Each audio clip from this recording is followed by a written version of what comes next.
Hi everybody, my name's Dominic Browne. I'm the editor of Highways Magazine, and welcome to a special video blog I'm making as the weather turns cold. I'm very lucky to be joined by Carol Valentine, who is the chair of the National Winter Service Research Group.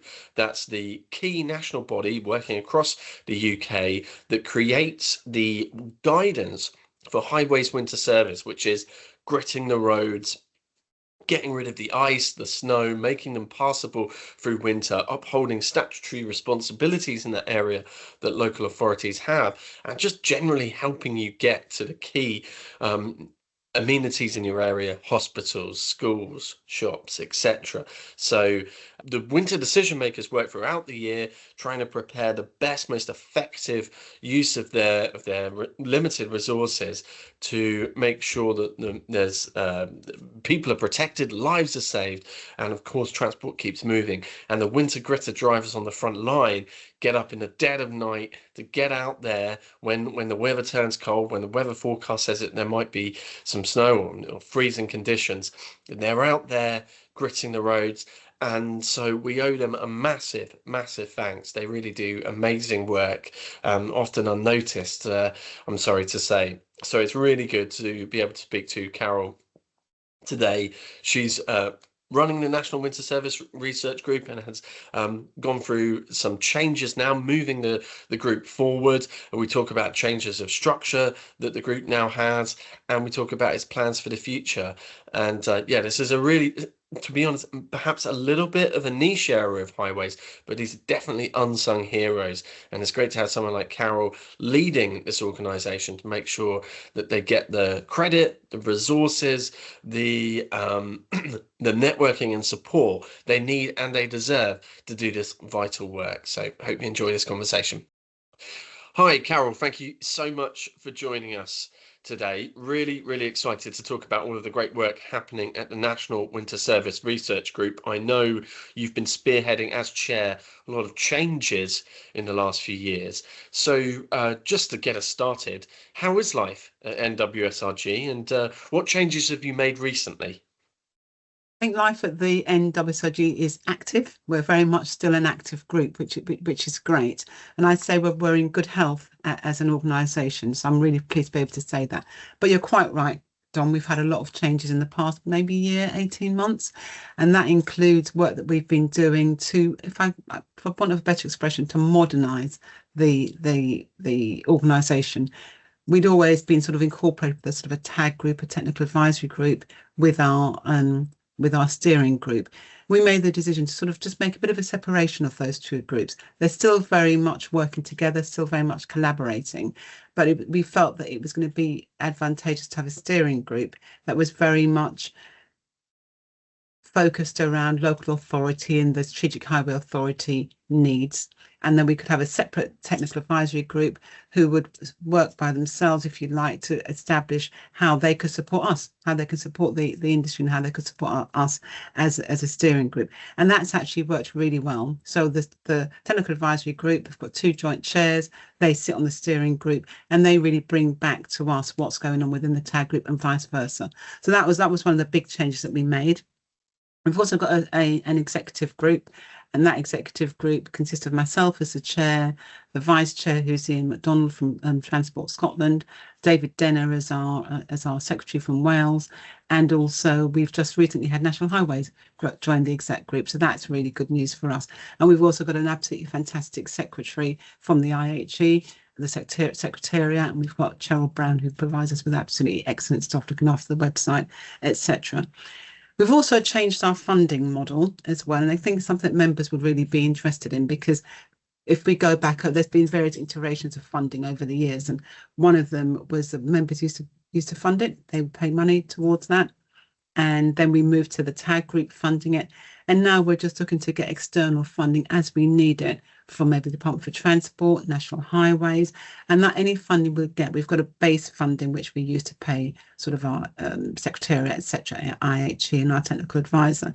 So we don't need huge amounts of money. The money that we're going to be looking to get from other sources is really going to be around our research where we want to do research, we'll apply for specific funding. So we feel that's sustainable going forward, and gives us a bit of independence around the steering group without necessarily having to rely on the tag to give us funding. Yeah, sure. So obviously, huge amount of changes there, and of course, a key point of that change to the funding is it's now completely free to join, isn't it? For public sector or Yes. private sector, anyone who wants to join the NWSRG, they can go online to the website. Is that right?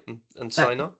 That's absolutely right. So can go onto the website, they can sign up. It's absolutely free. And in fact, we have seen our numbers of members going up since we stopped that charge. And we recognise, I'm from a local authority myself, that funding is very tight, and we want the NWSRG to be open to any member to be able to come along. So that's been a really good move for us.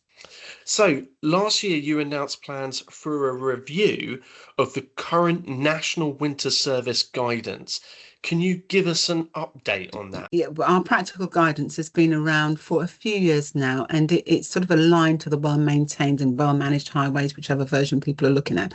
And it's really critical, actually. There's lots of work has been gone into the practical guidance. We've got 13 different chapters there. They address different parts of how we deliver winter service. And they're well researched, based on case studies, based on, in some cases, a bit of scientific work, depending on what the guidance area is. But most of those documents are now around about 5 years old or older. And I think one of the things I want to just make clear is that the existing guidance is still very relevant. We want people to use it. You can go on the website, you can take whichever section you need to use to review your winter service, by all means do that. But we recognise that in line with good practice for this sort of guidance documents, it is good to review them from time to time, and certainly around about that 5-year mark. So we've commissioned some consultants to help us with that work, to help to just set out what we need to do, and to have a sort of a roadmap, if you like, of updating the guidance. So we'll be looking to possibly do the ones that really need an update, they'll be done first, and ones maybe like the planning section and so on may just need a bit of tweaking. At the moment, we're looking to get funding to do all of the work that's been identified. But we want to kick off those areas that we really feel need to have that guidance, and we've got to have a review, and we have got some funding that we can use to get that started. So my real hope is that within the next year, we would have had all the guidance reviewed, and that may line up with what's happening nationally at DFT for other guidance documents. So it's really important for us that this really good practice is just disseminated across the country, and people do use them. And as I said, you don't have to review every single document, but you can go on the website, have a look, see what areas you feel you need to look at. You might want to think about, how am I storing my salt? Maybe have a review of that section. So all of it is still current until such times as we review it and replace it.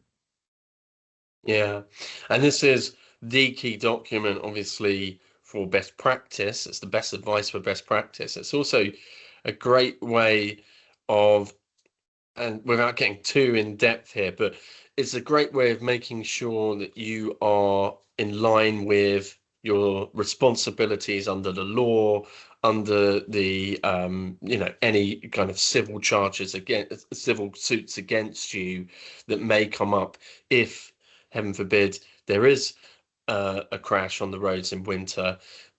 Being in line with this document is a really good way to show that you have taken all the precautions you need to as an authority. Is that fair? I think that's absolutely fair. Thanks for putting it that way, Dom, because I think it's important that people recognise the value of the documents, and the courts are aware of these documents. They're aware of the guidance, and certainly I know that in cases that have gone before the courts in the past, there has been reference to best practice. So it's good to know what's there. And as you say, we want to make sure that we're delivering.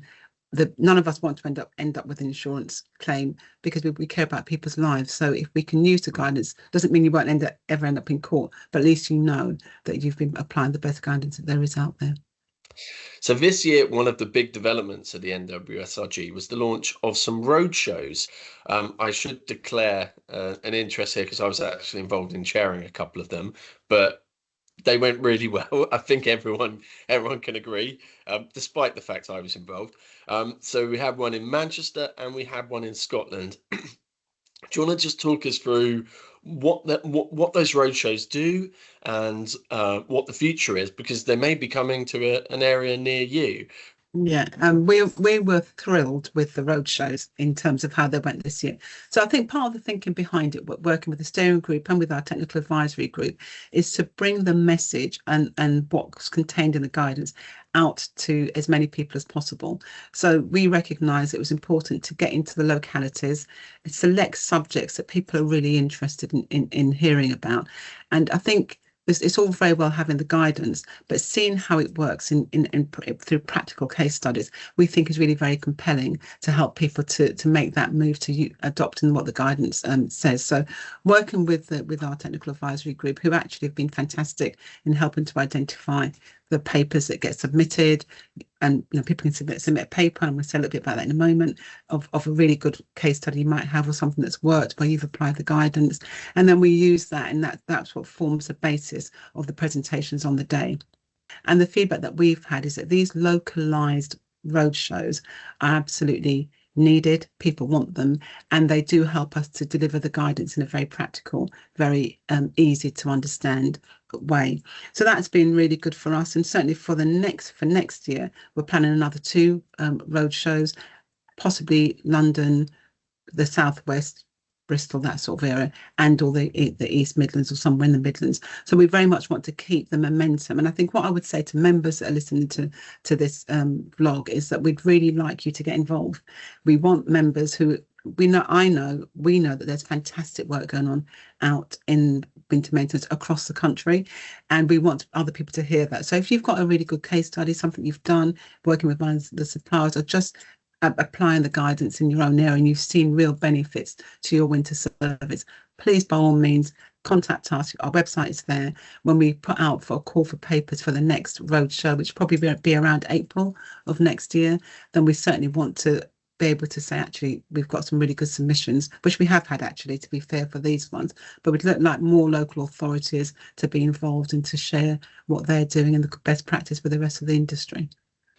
So as well as the outreach to the regions, to different parts of the country, through the roadshows, you're also doing training group work, is that right? Can you explain to us what's involved in that? One of the things, I'm not sure if I mentioned it at the beginning, was that in doing the review of the group, we issued a sort of a new suite of documents that really set out our terms of reference, our action plan, etc., our new constitution. One of the things that we really wanted to do is to be able to have some focused task and finish groups around areas that needed just that little bit of extra work. And training was one of the things that was identified. We really, as an organisation, want to ensure we've got consistent, good quality training on highway winter maintenance being delivered across the country. So one of our colleagues, Richard Hayes, has been chairing a working group. So that's the first working group we've set up since we've been newly constituted. And that working group had people from local authorities, suppliers, etc., to be able to review what are people being trained in at the moment. Is that up to date? Does it include all the new technology, sorting, etc., etc.? So working with City and Guilds and Lantra and the IHE, plus some of our members, we've had a working group that's really reviewed the training that's out there. Started off looking at the learning outcomes. What do we want? What do people actually want from these courses? So having done a review of that, then we then looked at the group looked at the materials, were they up to date? Then they've revised those. So we had a steering group meeting, I think it was last week, and the feedback from the training group is that those revisions have been done.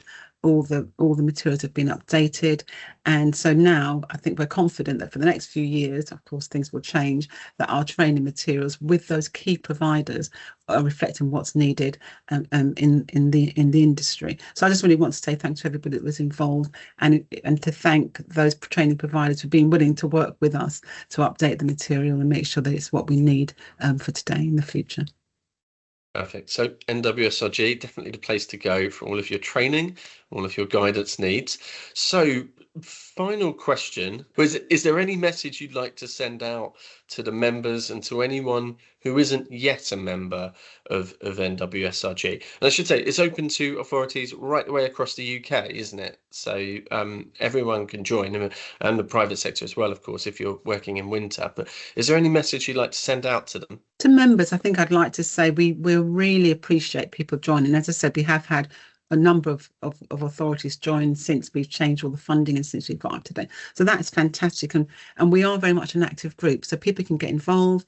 Please do contact us. One of the things I'd definitely like to make a plug for is our website.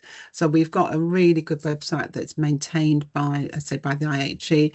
We have got a chat forum on there. So if there is something that you've got a question about, you think, oh, well, you know, what are other authorities doing?